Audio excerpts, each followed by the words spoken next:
Ang meal natin ngayon ay 4 na lumpiang gulay at nilagyan ko siya ng lettuce at pepino para maging exciting naman ang pagkain natin sa lumpiang gulay. At on the side, meron tayong black coffee na nilagyan ko ng equal as sweetener niya. Bago na muna natin kainin to, i-check na muna natin ang baseline ng ating blood sugar.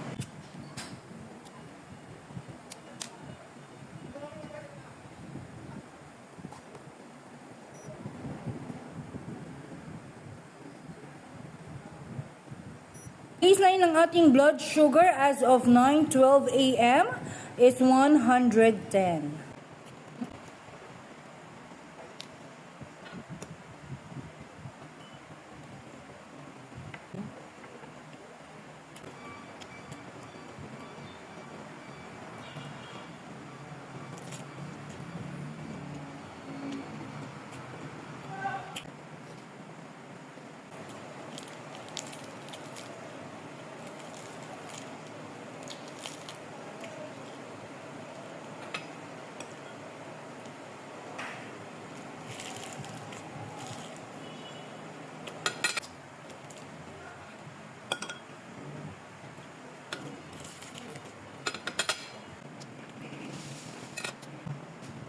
Isang oras na ang lumipas, so i-check na natin kung ano ang naging spike ng kinain natin kanina sa ating blood sugar.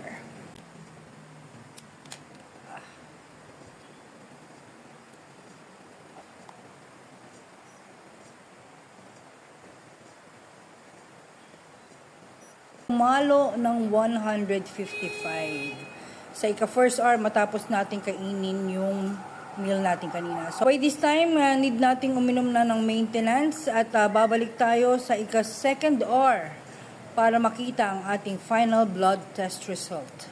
So lumipas na ang ika-second hour matapos natin kainin yung meal kanina at 1 hour after nating inumin ang ating maintenance. So iti-check lang natin ang ating blood sugar kung ano na ang final blood test ng ating blood sugar sa ngayon.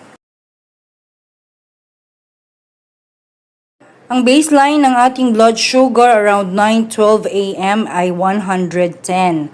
Pumalo ng 155 ang ating blood sugar around 10:33 a.m. At sa mga oras na ito ay uminom na tayo ng ating maintenance. And after drinking maintenance around 11:25 a.m.